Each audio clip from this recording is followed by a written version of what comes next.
So, Mr. Downer, tell us what you do and what your feedback is so far on the state of emergency in St. James. I'm a boat captain. I work at Distant Waters, but at nighttime, guests are complaining that they're in traffic light for 45 minutes, sometimes 50. When they get to the checkpoint, they don't search the bus. So I think police officer, which is a traffic police, should escort these guests to the checkpoint and let them go where they want to go, and then go back home. How is it for you as a boat captain after you come off work? What is it like in the state of emergency? When I get off work from Falmouth and come to Montego Bay, where I'm from, I have to get off the street. And in school days, when school are out, kids are all over the city, and I don't think that is right. They should get off the street and go home. What do you mean when you say the kids are on the street? Are they lingering during the state of emergency? What is it? Yes, they're lingering around the city and don't want to go home. I don't think it's right. They should get off the street. And how do you propose that they get off the street? Is it that taxis are not running? Taxis are running, but they don't want to go home. Sometimes they have problem at home, so they don't want to go home to face problem anymore. Because sometimes mommy and daddy is fighting, they don't want to go back home to it, so they stay on the street for a while before they go home. So are you saying that the police should encourage the school children to go home early during the state of emergency when school is over? Exactly, at a certain time of the evening. So Colin, you sell the Gleaner, you sell the newspaper? Yes, ma'am. Right here Right here. in Sam Sharp Square. Look at that place. Yes, can you tell us how you feel about the state of emergency in St. James? Is it working? Yes, it is working. I see success in it so far. I see the record about 7 guns so far gone. So this is success. And I'm glad for it. You know why? The crime is, we soon get the crime down. So we get the crime down, we can walk free, we can go home late at night and have no fear. Is there anything that the government could do to improve on the state of emergency? It's my views. You see, the police, they are the main culprit in this crime business. You see, if they just step to the crime before it now, it won't get so far. When the people on the street tell them about the crime, they bring back your name. So everybody give you a blind eye to everything. So you believe that the police have made the crime situation worse in St. James? Worse in St. James. Yeah, they make it worse in St. James. They are on pay bill. They are on this kind of payroll, so they make it worse in St. James. Yes, ma'am. You just said that the police are on the scammer pay bill. Yes, ma'am, yeah, scammer pay bill. Tell me more about that. All right, you see, you owed me with a gun. I said, XYZ, get 2 or 300,000, let me go. You take the money, you let me go. That cannot work. That cannot work, no thought. So the crime is getting out of control. The government has to do something about it. I remember in 1976, going to 80, when the crime was get like that, Michael Manley in film time called the state of emergency to calm the crime, and it did work. So it can work now. Okay, Yankee, you work on St. James Street, from St. James Street to Sam Sharp Square. All over. I'm the type of person that just walk all over this town, do my thing, clean oxidated headlamps on cars. Okay, can you tell us how you feel about the state of emergency? But I think it's a very good thing based on the fact that, you know, the young men, they like getting out of control. But at the end of the day, I mean, it's kind of too long because it's affecting business, especially small business people. At the end of the day, I mean, they should bear in consideration that if it's not working, try another method, you know what I mean? But it's a government and they're in charge, they run things, so what can we do but comply? So you said that the state of emergency might not be working. I'm not saying it might not be working, yeah?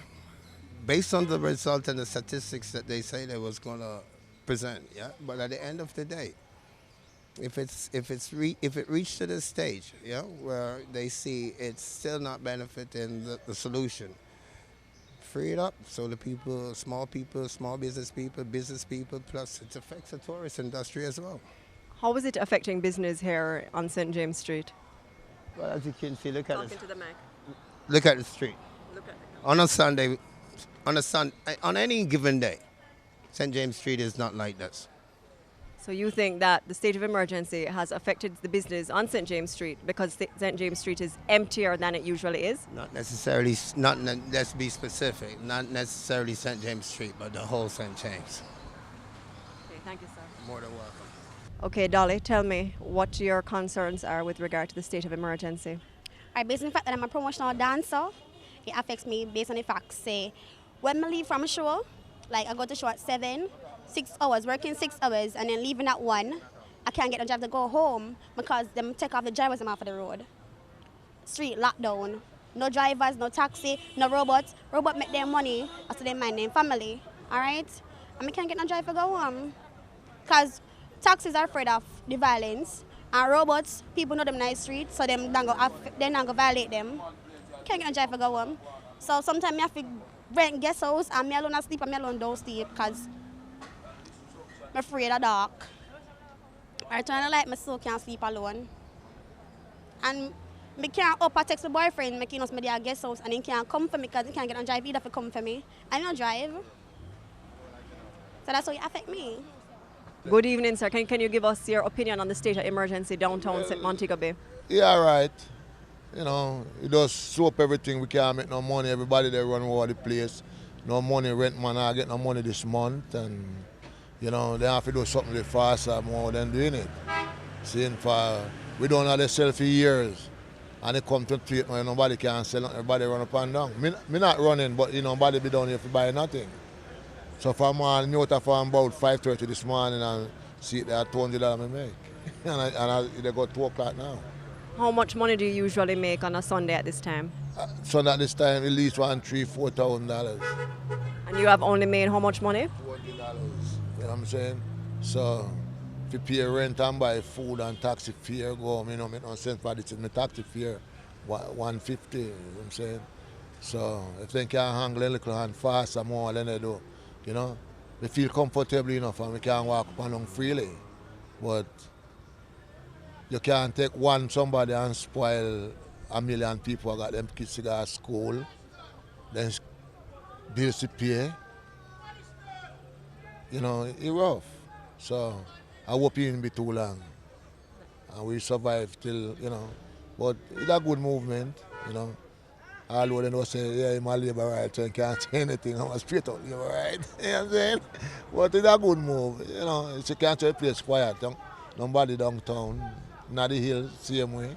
But you feel that the good is suffering for the bad right now? Yeah, the good have to suffer for the bad right now. We have to, you know what I'm saying? For we didn't lead it that way. I don't know who lead it that way. We out there still never lead it that way, but we the ones suffering. For the people who lead it that way, not suffer. Then they eat and drink all right and we they suffer. For when the rent man come Monday, they come and you know got $10,000 to give him to rent. What you not gonna do? Thank you, sir. That was very good. Mr. Cunningham, you have a message for the Jamaican people during this time of emergency in St. James?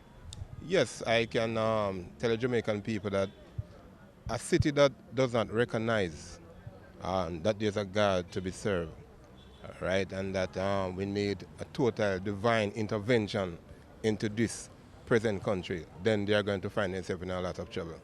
Because Mark, you know, the first command is love thy neighbor as yourself. And we find that people lack of love, you understand? And that is where the devil comes in to capture people's heart. And where there is not love, hatred is going to take place, all right? And a city that does not recognize in this time that they need a savior with Jesus Christ our Lord, then we all are rising, or would rise for our fall. And I would just want to encourage the young minds, because they are the one that, you know, is doing most of the negative things. The young minds, they are to turn their life over fully to the Lord and Savior Jesus Christ. Because all of this bloodletting that we are having here is not a man-made fix that can solve the problem. Even the Minister of National Security talk about it. He said we need a divine intervention. And can I tell you this? People, after they acknowledge they're wrong, and I'm talking about to all these young men or women who involved in this bloodletting, after they have recognized their fault, they need to turn, because recognize is one, but you need to turn from the wrongdoing that you are doing and keep on the straight path. And I would advise parents in the home, just don't let out your kids through the door like you're letting out animal. We need to impart a word of prayer into their heart that they can go out there and spread the same seed. Pray with their kids, keep devotion in the homes. It makes a lot of difference. Because it's like a gas station, you know. When a motor vehicle runs out of fuel, it has to go and refill again. So when you offer to them that kind of blessing, you know, to go out of the home, with a word of prayer in their heart, it keeps them through the day, and then they can also propel it to other of their colleagues. Okay, how did we arrive with this problem in St. James with the crime? The first step for man is to understand the need for God. Man need God, but man don't want God. There's this love for money, which the Bible says, the love of money, root of all evil. So people desire to have, and there's nothing wrong with the desire. But I remember back in the days, we worked for what we wanted. No, everybody wants it today. There's a song that came out some time ago. You're going to have $1 million by tomorrow. Today, you're thinking about having $1 million by tomorrow. And so the power we started having is people desiring, and nothing is wrong with it, but the desiring the right now without working for it. So we started the scamming. Nobody paid attention to the scamming because everybody thought it was just you stealing the money from abroad. But the same people who use the scamming money, now we're having all these guns because with money comes power. With gun also, because you have the money to buy the gun, you got some power in your hands. And so what we end up having is people, small boys that are lonely and lost. There's a lot of hurting people in the world. In Jamaica, there are so many hurting children and so many hurting adults. Somebody molested, somebody messed them up. The solution to man's problem is God, as I said before, but then man don't want God. So we're trying to fix our problem with every other different means except what we really need to use, which is God himself. So the bottom line is we got power. And so these little minds are now powerful because they got the gun. There's no mercy. So that. Can you tell us how you feel about the state of emergency in St. James, sir? Well, it's good, you know, because the crime and violence in St. James is really, really bad. Because you have, 16-year-old and 14-year-old with some big machine gun. And this is not good for the country. How do you think they got those big machine guns? Well, I believe most of these guns come through the wars and their trades. I believe that's how most of these guns come into the country. How do you think that this problem started in St. James? Well, I believe that scamming is one of the main factors with this gun that come into St. James. Scamming is one of the main reasons, I believe. Do you think that politicians could do more to stop this gun trade from happening in Montego Bay? Yes, I believe so. And what solution do you find to be most workable within your mind? Can't think of one right now. And are you happy with the state of emergency? Yes, I'm very happy. I feel safe, you know, walking through the streets of Montego Bay, even at 7, 8 o'clock. I really feel safe because normally I would have to go home like 5 o'clock, which, you know, I have more time now to go out and do shopping and don't have to fear of my life. And what do you think is going to happen after the state of emergency ends? Let's see. Okay, so we're standing outside of the Montego Freeport police station and we're getting the views of some of the relatives of the detained who do not wish their faces to be on camera as they are afraid of a reprisal for doing a media interview. So yesterday, Prime Minister Andrew Holness toured this location, the Montego Freeport station. Can you tell us what happened? Well, after I was in the holding area,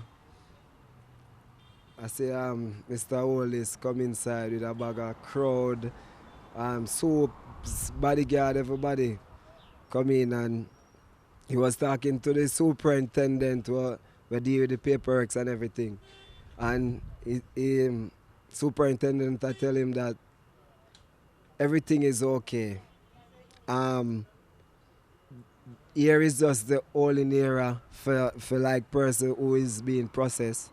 And then after you're being processed, if they don't find no charge with you, they release you. But that's not how the situation goes. Because they have person over there more than 1 week. I understand more than 1 week they have person over there. And I know say enough of them not even eat no food. You understand? Them people pay for the food them and thing and they still not get it to eat. Yeah. Anyway, when I hold in area and journalists come and when they say, you know, say I look like a bad guy, I say, no, bossy. Me youth them for live fun thing or work. Me they work when they come take me up off of the street. So they go carry me go process and everything. Me did that from yesterday. Me don't get nothing to eat. Although me never really reached to the part still where me fi tell him that. Because after me I tell him say, you know, me I work in youth and whatever, and him I say, oh yeah, me say to him say, look at this now, me as a working youth, figure left from this now and going to sell with man where I kill people and wanted and much something. And when he tell me say, he's sorry for me. That's all. So me just did it and him come out and I don't know where then go after that and everything. The same man where I do the process I tell him say, they not abuse nobody. People I get them food. When they done process, they let them out. But I don't say go. Everything I lie, them I tell. You understand? Alright, me now they hold me in the area all long. My woman pay for your food, juice, everything from yesterday. And see them now, I know me not get nothing, not even a plate of rice, nothing they not give me. And them I say a justice or whatever. You know, these people good. Pepper spray all a man. After the man gone and we are reason I say, oh, son of these people, we there for when can't get nothing but rice, nothing. You understand? You know what they do? Pepper spray. Come in there, come pepper spray how much we see him here. For our foolishness. After the man pepper spray cuss up in bad and in gone. Oh, you see we are road, mark my face. Wait. That's it. I'm sorry we have him badge number and thing for tell you because we need justice. Yeah. We are not animal, you know, we are human being, our blood run through with vein. Yeah. All my nephew, they hold him without a cause. He's a baller. His uncle died, he couldn't even get to come to his funeral. And them have him in there from when? It's like, them have him in there from when? And that really look away to me, because he knows him nephew, him uncle, him first uncle, biggest uncle died and he couldn't even get to come to his funeral.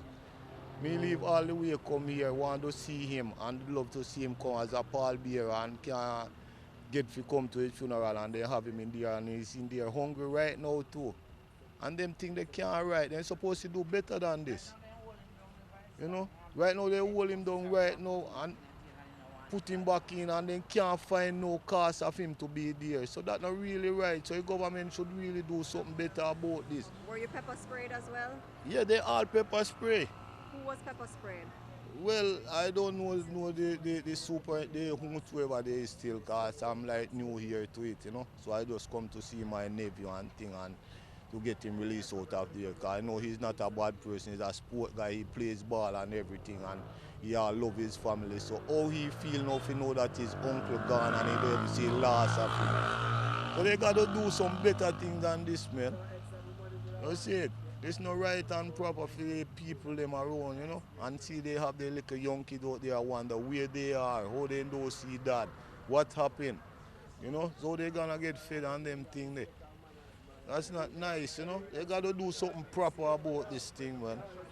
I don't say they can't hold people and bring them in, but when you go and interview them and see say they don't have a cause or whatever, release them and you look about them family. Because the family depending on them for food and things. Okay, so you said that you had some things to tell us about what is happening here at the Montego Freeport police station. Yes, not just the police station, it's the whole entire St. James, Montego Bay. You know, it's the injustice that's going on. I think we need a better system because the one that the Prime Minister implement is not the one that we're seeing right now, because I watch the news and I also record the speech that the Prime Minister make, yeah? And he said that whether you're a criminal or not, the police is supposed to treat you with dignity, supposed to treat you with respect. But that's not what's going on. Since Operation Clean Sweep, well, that's what we call it, because them just a clean sweep, yeah? We don't see no justice, we don't see no dignity, no respect. Hey boy, come here. Then just take you off of the street, carry your gas station, lock you down. See my friend, them lock him down for 3 days now. No food, just water. If we bring food, come give them, they say they don't want the kind of food. Them have to eat the jail food. which is the jail food Jamaica, bread and water. Yeah, that's the jail food that they give us down here in Montego Bay, St. James Police Station. They go to the community and they take up 50% from this community, 50% from that community. So they, in all, they would come to the police station with 300 persons from various areas throughout Montego Bay. How are you going to process 300 persons in a facility that's built to process 5 persons per day or per week?